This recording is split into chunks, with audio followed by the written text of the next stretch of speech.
아픈 하나님의 선언을 들었습니다. 하나님께서 친히 우리에게 좀이 되시고 그리고 썩게 하는 것이 되셔서 모든 영광을 조금씩 사라지게 하시겠다고 선포하셨습니다. 이미 우리가 이제 역사에서 이것을 경험하고 있습니다. 과거 하나님 아니면 의지할 것이 없었던 그런 시대에 초기 교회의 모습부터 이어왔던 영적 부흥의 역사가 이제는 뭐 눈에 보이지 않게도 아니고 눈에 보이게 사그라드는 그런 시대를 저희들이 살고 있습니다. 그러나 5장 마지막 절인 15절에 하나님의 얼굴을 구하고 정말로 간절히 찾으면 하나님이 다시 돌아오신다고 하는 그런 희망의 메시지를 마지막에 우리에게 남겨주셨습니다. 그래서 우리의 눈에 보이는 현실은 어렵지만 오늘도 희망을 가지고 예배 드리는 것입니다. 오늘도 소망을 가지고 하나님 앞에 예배하는 것입니다. 자, 6장은 이스라엘의 진정한 회개를 촉구하는 그러한 내용입니다. 1절에 여호와께 돌아가자고 부르짖는 애타는 호소가 등장하며 이 6장이 시작하는데요. 아마 호세아서에서 가장 유명한 장이 이 6장이 아닐까 생각합니다. 우리 1절 말씀을 다 같이 읽어보겠습니다. 1절입니다. 시작. 오라 우리가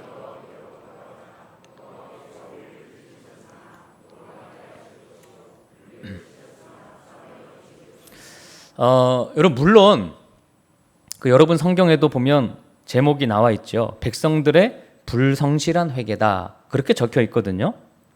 그러니까 결과적으로는 이 6장 초반에 나오는 이 회개가 성실하지 못했고 그리고 하나님이 이들에게 돌아오시지 못했습니다. 그게 이제 나중에 결론이고요. 그런데 만약 이들의 이 회개가 정말로 신실했고 진짜 이 사람들이 이 백성들이 하나님께 돌아가고자 했다면 어떠했을까? 말도 못하는 은혜가 임했겠죠. 하나님이 이들을 말도 못하게 사용하셨겠죠. 하지만 이들은 찢어질 대로 찢어졌는데도 아직 살아가는데 그렇게 어렵진 않았어요. 여러분 지금 여러분이 살아가는데 우리가 어려움은 있지만 그래도 여러분 사는 데 있어서 뭐 죽을 만큼 어렵고 못 살 정도는 아니지 않습니까? 그러다 보니까 이들도 하나님께 온전히 돌아가지 못했던 것입니다. 하나님께 돌아간다는 거는요, 정말 완전히 하나님의 방식대로 사는 것을 인정하고 또 그것을 결단하는 거예요. 하나님은 하나님이고 하나님 만날 때는 하나님, 그러나 내가 세상 나가 살 때는 나의 방식대로 사는 그런 거를 말하는 것이 아닙니다. 바알의 세상을 완전히 버리는 거예요. 그래서 6장 1절에서 3절은요, 성경 어디에 나오는 구절보다도 정말 아름다운 회개고 다짐이고 표현입니다. 멋있는 성경의 말씀이에요. 자, 2절에서 3절 말씀 보겠습니다. 2절과 3절입니다. 시작. 여호와께서 이틀 후에 우리를 살리시며 셋째 날 우리를 일으키시리니 우리가 그의 앞에서 살리라. 그러므로 우리가 여호와를 알자. 힘써 여호와를 알자. 그의 나타나심은 새벽빛같이 어김없나니 비와 같이 땅을 적시는 늦은 비와 같이 우리에게 임하시리라 하니라. 아멘. 하나님을 신실하게 사랑하지 않는 우리를 하나님이 이렇게 막 찢어 놓으신다면 우리가 지금 이와 같은 기도를 드릴 수밖에 없겠죠. 하나님이 좀이 되시고 썩게 하는 게 되셔서 이들을 찢으시니까 이 이스라엘 백성들이 다급하게 그냥 부랴부랴 지금 찢김을 당하니까 하나님 앞에 나와서 내가 여호와께 돌아가겠습니다. 여호와를 알겠습니다. 라고 다짐하는 겁니다. 여러분 호세아서가 우리에게 줄기차게 전하는 말씀이 무엇입니까? 힘써 여호와를 알라는 것입니다. 제발 여호와를 알아라. 그 말은 하나님의 마음을 알라는 말이에요. 2절과 3절 말씀처럼 이들이 정말 여호와께 돌아가고자 했다면 하나님은 이들을 2, 3일 만에 아니 단 하루 만에도 고치실 수 있을 거예요. 새롭게 하시고 싸매시고 치료하셨을 것입니다. 이 말은 그러니까 여기 뭐 2, 3일이 중요한 것이 아닙니다. 아주 빠르게 회복시키실 수 있다는 거예요. 우리가 하나님께 정말로 돌아간다면 하나님은 이 세상을, 이 땅을 단 하루 만에도 고치실 수 있는 분입니다. 믿으십니까? 그러나 그것이 아니라면 시간이 걸립니다. 불가능할 수도 있어요. 치명적이게 찢겨진 상황에서 이게 2, 3일 만에 일어나기 위해서는 진정한 회개가 동반되어야 돼요. 그럼 이스라엘이 지금 하나님이 다시 나타나 주시기를 간구하고 있어요. 왜냐하면 여러분 15장에 우리 후반절에 보면 하나님이 다른 데로 가셨다 그랬습니다. 저 멀리 가셨다. 그래서 지금 이스라엘 백성들이 예배할 때는 하나님의 임재가 나타나지 않았어요. 어느 곳에서도 하나님을 만날 수 없어요. 예배를 드려도 하나님의 은혜가 임하지 않는 겁니다. 우리 성도들의 마음에도 하나님의 성령의 충만함이 사라지고 없어졌어요. 지금 이 세계의 대다수의 상황과 교회들처럼 그리 되고 말았습니다. 그렇게 찢겨진 상태에서 우리 여호와께 돌아가자라고 외치는 거예요. 정말 저희들이 지금 당장 해야 할 일이 이거 아니겠습니까? 이 상황 속에서 해야 될 게 우리 한국 교회 모든 성도들이 해야 할 일이 이거 아니겠습니까? 여호와께 돌아가야 되죠.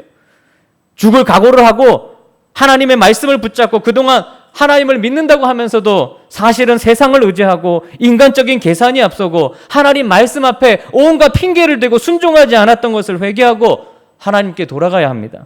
그거 외에는 살 길이 없습니다. 그러나 돌아가면 2, 3일 만에라도 하나님은 그들을 고치시고 회복시키시겠다는 거예요. 그러니까 그 회개가 얼마나 진실하냐 진실하지 않느냐에 이게 달려있는 거예요. 그럼 회개가 진실하다는 것은 뭐냐? 잠시 후에 살펴보도록 하겠습니다. 여러분 3절에 우리가 힘써 여호와를 알자고 외칩니다. 우리 빨리 하나님을 제대로 알고 하나님의 마음이 무엇인지 우리 알아냅시다. 지금 너무 고통 속에 있잖아요. 빨리 새벽이 오면 좋겠어요. 여러분 정말 힘든 거는 새벽이 오지 않는 일이에요. 그런데 이 자연은 때가 되면 새벽이 옵니다. 내가 생각하지 않았던 순간에 어느 틈엔가 밖에는 밝은 빛으로 비춰오는 것입니다. 그렇게 새벽은 갑자기 임하는 거예요.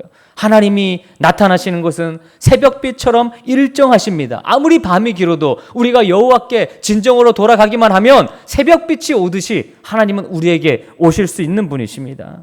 그 하나님이 오시기를 지금 이스라엘 백성들이 울며 기도하고 있어요. 하나님의 임재를 갈망합니다. 하나님이 오시기만 하면 우리 분명히 회복될 수 있을 거야. 이런 마음으로 기도합니다. 그러니까 되게 진실된 기도이지요.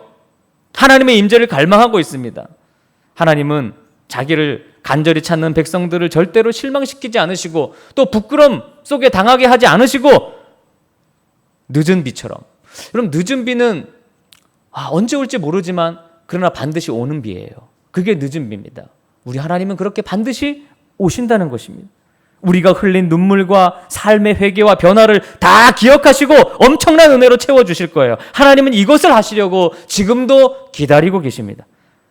얼마나 소망적인 말씀일까요? 너무나 희망적이죠? 여기까지는 아름다워요. 그런데 안타깝게도 너무너무 안타깝게도 이들의 이 6장 1절에서 3절의 기도는 하나님께 거절당하고 맙니다. 이게 6장의 중요한 점이에요. 너무 아름다운 기도잖아요. 그런데 하나님 이거 거절하십니다. 아까 말씀드렸듯이 이유는 뭐냐? 이들의 회개가 진실하지 못했기 때문이에요. 아마도 저와 여러분도요, 여기에 다 걸릴 겁니다. 이 호세아 6장의 말씀에 다 걸릴 겁니다. 자, 4절과 5절을 보겠습니다.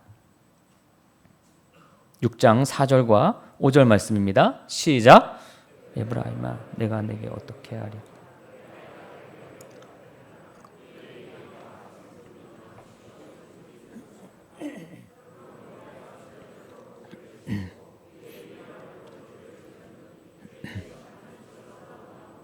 내가 너희에게 어떻게 하랴? 내가 너희에게 뭘 할 수 있겠니?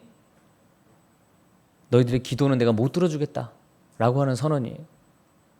왜 이렇게 안타까운 거절을 하셔야 했을까요? 우리 하나님께서 그 이유를 자세히 말씀하고 있습니다. 너희의 인애가 쉬 없어지는 아침 구름이나 이슬 같구나. 인애는 헤세드라고 했죠. 헤세드에 많은 뜻이 있는데 아주 중요한 의미가 하나 있어요. 신실이라는 뜻이에요. 신실. 약속을 지키는 충성된 신실함. 그게 없다는 것입니다. 아침 구름은 해가 떠오르면 사라지고 이슬은 삽시간에 없어집니다. 에브라임과 유다, 즉 이스라엘 백성들의 회개가 참으로 덧없고 삽시간에 사라져 버리고 많은 회개라는 것을 책망하고 계시는 거예요. 아침 구름이나 이슬처럼 회개의 흉내만 내고 진실로 회개한 것을 행하며 살지 않는다는 현실을 고발하고 있는 것입니다. 우리가 신실하지 않다는 거죠. 그러니까 여러분 1절에 3절의 이 부르짖음과 기도가 그 내용은 진짜 간절해요. 너무나 절실합니다. 아주 절박합니다. 그런데 이 진실함과 간절함이 이내 쉽게 어떻게 됐다고요? 사라져버렸다는 것입니다. 쉽게 설명을 해볼게요. 여러분 교회에 와서, 여러분 우리가 교회 오면 기도하죠. 앉아서 시작하기 전에. 그럼 무슨 기도를 많이 하세요? 보통 감사 기도도 하지만 일반적으로 우리 기도의 패턴 가운데는 회개 기도가 들어있습니다. 하나님께 회개합니다. 지난주 어떻게 산 것에 대해서, 여러 가지 부족한 것에 대해서 하나님께 회개하지요. 그런데 그 회개하고 다짐한 것이 그 순간에는 진짜 진실하긴 해요. 이 기도처럼. 그런데 예배당을 나가는 순간 상관이 없어지더라는 거예요. 그 회개가. 그러니까 공허한 회개, 허무한 회개가 되고 마는 것이죠. 보세요. 여러분 예배 드릴 때는요, 진짜 우리 뭐 기도회 같은 거를 하면 정말 당장 무슨 일이 일어날 것처럼 우리가 간절히 막 기도해요. 간절히 막 회개합니다. 근데 그걸로 끝인 거예요. 막 소리 지르면서 기도했는데, 회개는 했는데 그걸로 끝인 거예요. 정작 삶에 나가서는 다시 바알을 섬깁니다. 얼마나 불성실합니까? 얼마나 불성실한 회개입니까? 결국 우리의 회개는 그냥 그럴듯한 어떤 종교적인 말로 한 것뿐이지 실제로 이게 진실한 회개는 아니라고 하는 것입니다. 너무도 저와 여러분의 모습을 잘 묘사하고 있는 말씀 아니겠습니까? 예레미야 14장 11절과 12절에도 하나님이 우리의 기도를 듣지 않으신다고 하는 말씀이 등장하고 있습니다. 한번 읽어보겠습니다. 시작. 여호와께서 또 내게 이르시되 너는 이 백성을 위하여 복을 구하지 말라. 그들이 금식할지라도 내가 그 부르짖음을 듣지 아니하겠고 번제와 소제를 들을지라도 내가 그것을 받지 아니할 뿐 아니라 칼과 기근과 전염병으로 내가 그들을 멸하리라. 요즘 성경 보면요, 이런 것만 눈에 들어와요. 되게 많더라고요, 성경 안에. 이스라엘 백성들의 기도가 그 순간에는 진정이 담긴 기도긴 했는데 곧 다시 세상적으로 변질될 것을 알기에 주님은 그 기도를 외면하시는 것입니다. 참 우리가 그동안 들어보지 못한 말씀이에요. 하나님이 좀 지치신 것 같아요. 이 분위기가. 우리들도 자주 은혜 받고 주님께 더욱 가까이 가겠다고 매번 다짐하고 부르는 짓는데 정말 순간의 다짐이고 순간의 기도인 경우가 허다하지 않습니까? 때로는 눈물로 기도하고 때로는 엄청난 다짐을 해서 그것도 순간만 그렇고 나가면 복음과 말씀과 무관한 삶을 삽니다. 정말 제가 하나님이라도 지긋지긋할 것 같아. 교회 와서는 막 그렇게 회개하고 막 해놓고 아니 나가기만 하면 다시 바알을 쫓는 그 모습이 얼마나 여러분 싫겠어요. 어려울 때는 하나님 앞에 간절했다가도 조금만 나아지면 다시금 매혹적인 바알 앞에 가서 기웃거립니다. 은혜의 감동이 정말 이슬처럼 쉽게도 사라지네요. 하나님이 이걸 뭐 언제까지 참아주시겠느냐라고 하는 생각이 드는 거죠. 본문 6절을 보겠습니다. 6절 시작. 나는 인애를 원하고 제사를 원하지 아니하며 번제보다 하나님 아는 것을 원하노라. 아멘. 여러분 성경에 사무엘에도 서에도 이런 말씀이 나오잖아요. 하나님은 제사보다 순종을 원한다. 하나님은 제사보다 하나님 아는 것을 원한다. 하나님은 제사보다 하나님 말씀을 청종하는 것을 원한다. 그러니까 저는 그 말씀이 사실 알긴 알았지만 그렇게 딱 와닿진 않았어요. 여러분도 그러실 거예요. 예배도 중요한데 근데 이 호세아서를 읽으면서 분명한 하나님의 메시지를 우리가 들을 수 있어요. 왜 하나님이 제사를 싫어하시느냐? 왜 자꾸 이런 말씀을 하시느냐? 그 제사가 그때뿐이기 때문이에요. 그때뿐이기 때문에. 그러니까 그때는 되게 진실해. 막 간절해. 애게 근데 나가보니까 그렇지 않은데? 직장에서, 가정에서, 세상에서 하는 거 볼 때는 다 바알을 더 좋아하는데? 야, 나 그런 거 원하지 않는다. 나는 제사보다 인애를 원한다. 그 말이 뭡니까? 예배를 싫어하신다는 게 아니라 예배 때 너희들이 진짜 하나님 앞에 다짐하고 회개한 것이 여기에 드러나기를 원한다는 거예요. 정말 이곳에서 하나님을 선택하고 바알이 아닌 하나님을 따르는 모습을 보여달라는 거예요. 그게 우리 아버지 하나님의 마음이신 거예요. 그게 신실한 사랑이죠. 그게 인애입니다. 나는 너희들이 좀 신실했으면 좋겠다. 다른 표현으로 제발 좀 한결같았으면 좋겠다. 에? 그렇게 어려울 때 와서 그렇게 간절히 기도하던데 뭐 완전히 하나도 지키는 것은 하나도 없네. 너희들 왜 그러니? 회개했다면 변하지 말고 꾸준히 충성하면 안 되겠니? 왜 나가서는 바알을 섬기니? 회개하고 다짐하면 왜 맨날 그것으로 끝나니? 제발 내 마음 좀 알아다오. 너희들이 정말 나를 존귀하게 여기고 있다는 걸 보여다오. 하나님이 원하시는 것은 우리의 반쪽이 아닙니다. 그냥 한쪽이 아니에요. 하나님은 우리의 전부를 원하시는 거예요. 예배에서는 회개하고 다짐하는데 나가서는 바알을 사랑하는 모습을 원하시는 것이 아니에요. 그러니까 더 자주 모이고 여러분 더 예배를 많이 드리고 이게 호세아서를 통해 볼 때는 절대 중요하지 않아요. 하나님 마음은 정말 인애를 가지고 있느냐? 신실하냐?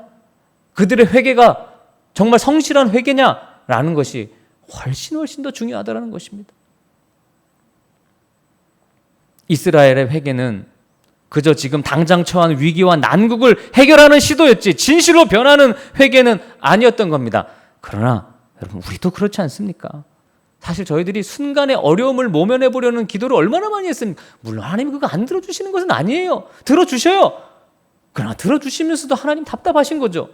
왜? 그 어려움 모면하고 나면 어떻게? 다시 나가는 거예요. 다시 세상 살아. 다시 바알 앞에 가는 거예요. 그렇게 우리가 신앙생활을 해오지 않았나요? 이런 호세아 6장 6절은 마태복음 9장과 12장에서 예수님이 친히 2번이나 인용하시는 말씀이에요. 그러면서 예수님이 가르치는 내용도 똑같아. 너희들 왜 이렇게 안 신실하니? 하나님을 사랑하는데 왜 이웃에게는 그 모양이니? 하나님 앞엔 이렇게 하면서 왜 삶에서는 이 모양이니? 이거를 얘기하시고 계세요. 마태복음에서. 너희들 신실하면 좋겠다. 그런 게 예배 아니겠니?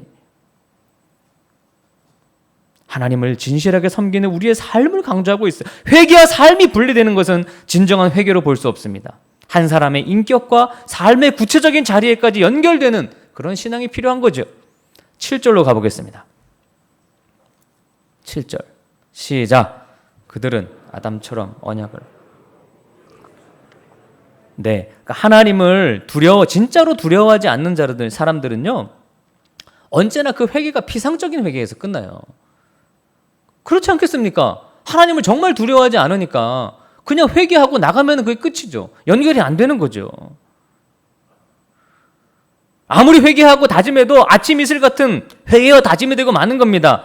우리들의 신앙은 결국 하나님을 얼마나 아느냐 그 인식과 맞닿아 있어요. 지난주에도 말씀드렸잖아요.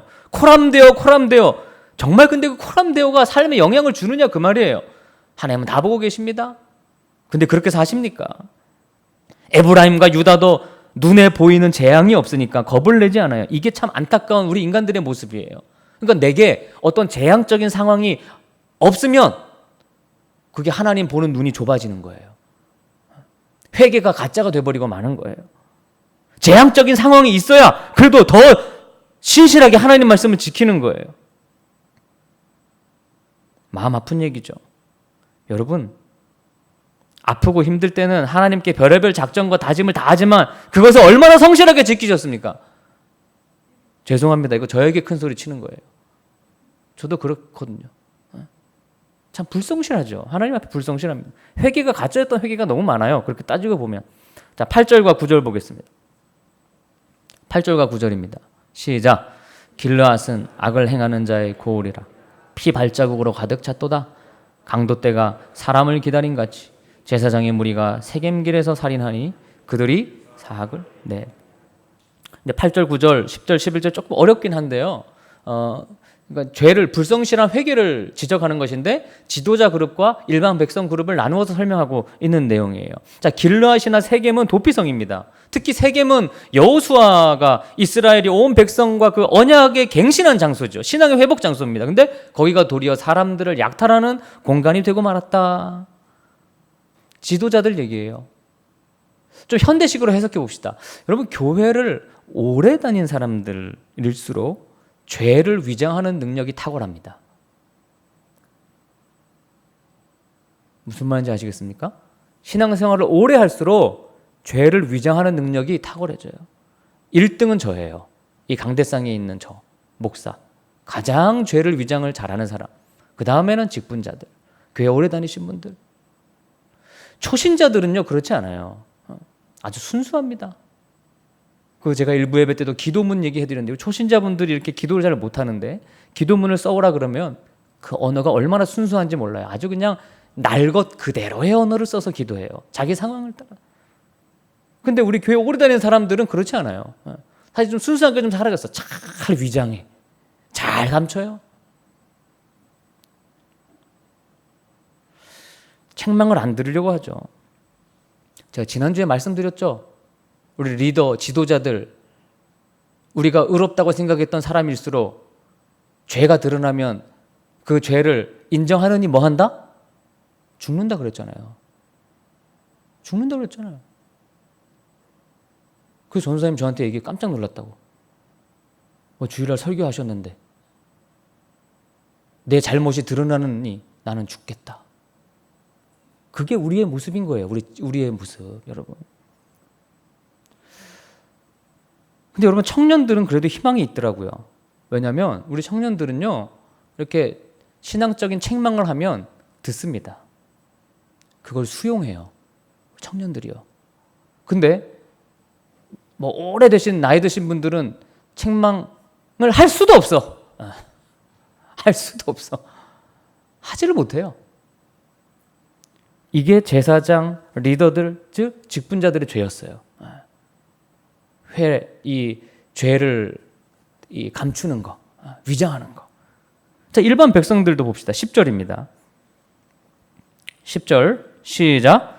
내가 이스라엘 집에서 가증한 일을 보았나니 거기서 에브라임은 음행하였고 이스라엘은 하나님의 인애와 완전히 동떨어진 일, 가증한 일, 이걸 음행이라고 지금 표현했는데요. 그러니까 이스라엘 집은 성전이죠. 이거 성전이라고 표현해야 되는데 호세아는 성전이라고 표현하지 않았어요. 왜? 너무나 가증해서 그렇게 차마 부를 수가 없는 거예요. 예배를 드리면서 풍년을 기원하고 그런 음행을 행했어요. 근데 이거를 죄라고 생각하는 사람이 아무도 없었고 오히려 그렇게 하지 않는 것을 다들 이상하게 생각했던 거예요. 당연히 교회 가면 그냥 잘 살게 해달라고 부르짖어야 되는 거 아니니? 하나님이 그러라고 있는 분 아니야? 이거 아니구나, 잘못됐다, 오해를 깨닫고 기도해도 세상에 나가면 우리의 관심은 하나님이 아니라 바알 리더라는 거예요. 자, 11절 말씀. 11절 시작. 또한 유다여, 내가 내 백성의 사로잡힘을 돌이킬 때 내게도 추수할 일을 정하였느니라. 이런 우리의 죄를 진실로 회개하고 돌이키기 싫은 자들은 사로잡혀 갈 수밖에 없다. 저는 그런 생각을 좀 해봤어요. 이 호세아서를 이제 시작하면서 호세아부터 말라기까지 말씀의 설교 본문을 제가 다 서치해봤어요. 이렇게 뭐 기독교 그 채널 같은 데 가면 목사님들 설교가 뭐 수년 개 있거든요. 그러니까 호세아에서 말라기까지 본문을 쫙 찾아봤어요. 그런데 한정돼 있어요. 그 말이 무슨 말이냐면 뭐 예를 들면 이 호세아 6장은 아주 많이 설교되는 본문입니다. 이렇게 몇 구절만 설교가 많이 이루어지고 대부분은 묻혀집니다. 잘 안 다뤄져요. 뭐 호세아 5장, 뭐 4장, 7장 그렇지 거의 없다고 보면 돼요. 저도 자라오면서 그런 부분에 대한 설교는 많이 못 들어봤던 것 같아요. 근데 이제는 알 것 같아요. 왜냐하면 저도 매주일 이 말씀 보면서요, 약간 하기 싫은 마음도 있어요, 제 안에. 호세아서가 결국 같은 주제를 지금 계속 우리에게 강조하고 있는 거 아닙니까? 왜 너희들 바알을 사랑하니? 아니, 하나님의 자녀면서 하나님 사랑한다고 말하면서 실상 세상에 나가서는 삶에 살 때 가정에 직장에서는 너희들 바알을 또 사랑하잖아. 지금 그 얘기를 지금 계속 하고 있잖아요. 반복하잖아요. 우리가 변하지 않으니까 계속 누누이 강조하잖아요. 그러니까 저도 이거를 하기 싫어지는 거예요. 또 이 말씀이네. 왜? 내 안에 바알을 포기를 못하니까. 양다리 걸치고 있으니까요. 이게 나한테 거리끼는 말씀이 되는 거예요. 나도 이거 거리끼면서 내가 이걸 전한다고. 그러니까 적어도 이 말씀을 안전한 분들은 그 정직한 거예요. 본인이 안 되니까. 그런데 호세아서는 말합니다. 그거는 죽는 길이다. 살 수 있는 길이 아니다. 반드시 하나님이 좀이 되시고 우리에게 썩는 것이 되신다. 그러니까 우리의 신앙은 여러분 장난이 아니라는 거죠. 목숨을 거는 문제라는 것을 호세아가 우리들에게 가르쳐주고 있는 거예요. 실제적인 거다. 실제적인 거. 아주 현실적인 거야. 피부에 아주 와 닿는 거야. 이 땅이 망하는 걸 너희들이 느끼는 거야. 경험해보는 거야. 과거에 아무것도 없을 때의 신자들은 참 신실하게 하나님 사랑했었죠. 근데 호세아가 우리 앞절에서 앞장에 지정하는 것처럼 너무 많이 가지다 보니 우리가 신실해지지 못했어요. 교회에서와 세상에서의 모습이 너무 달라요. 우리 안에 감추어진 죄가 너무 큽니다. 우리가 왜 이렇게 신실하지 못할까요? 왜 이렇게 인애가 없는 걸까요? 왜 이렇게 한 입으로 두 말 할까요? 하나님 앞에서. 바로 이런 문제들을 생각해 보게 하는 것이 호세아서입니다. 우리의 신앙을 점검해 보는 거죠. 우리가 하나님을 좀 제대로 알았으면 좋겠다. 하나님은 언제나 우리가 진실로 회개하고 돌이키는 걸 원하신다. 진실로. 하나님이 이스라엘 백성들을 떠나셔서 정말 이들이 큰 재앙 속에 포로도 되고 아픔도 겪지만 영영 떠나신 것은 아니었어요. 기간이 수백 년 걸리더라도 언제나 돌아오시려고 하나님은 준비하고 계셨습니다. 다만 그것의 전제 조건이 있어요. 뭡니까? 진정한 회개입니다. 진정한 회개. 여러분의 삶 전체가 회개 가운데 있어야죠. 하나님을 사랑하는 거예요. 신실하고 인애로. 그리고 그 회개가 여러분의 삶으로 연결되는 것입니다. 여러분 부디 우리 하나님 마음을 좀 아는 성도가 되시기를 주의 이름으로 축원합니다. 그리고 우리의 회개가 매번 교회 와서 또 때때로 기도하는 여러분의 회개가 성실했으면 좋겠어요. 신실했으면 좋겠어요. 하나님 보실 때 그냥 회개하면 끝나는 게 아니라 그 다짐이 좀 끝까지 갔으면 좋겠다고요. 그게 진짜 돌아가는 거예요. 우리 해군 중앙교회 성도들이 좀 그런 일에 앞장서는 우리 선구자들이 되시고 진정한 회개를 해야 되는 거구나. 그렇지 않으면 우리의 예배가 하나님 싫어하시는 예배구나. 하나님이 돌아오시지 않겠구나 라고 하는 이 엄청난 사실을 저희들이 조금이나마 느낄 수 있기를 간절히 주님의 이름으로 축원합니다. 우리 다 자리에 일어나시겠습니다. 함께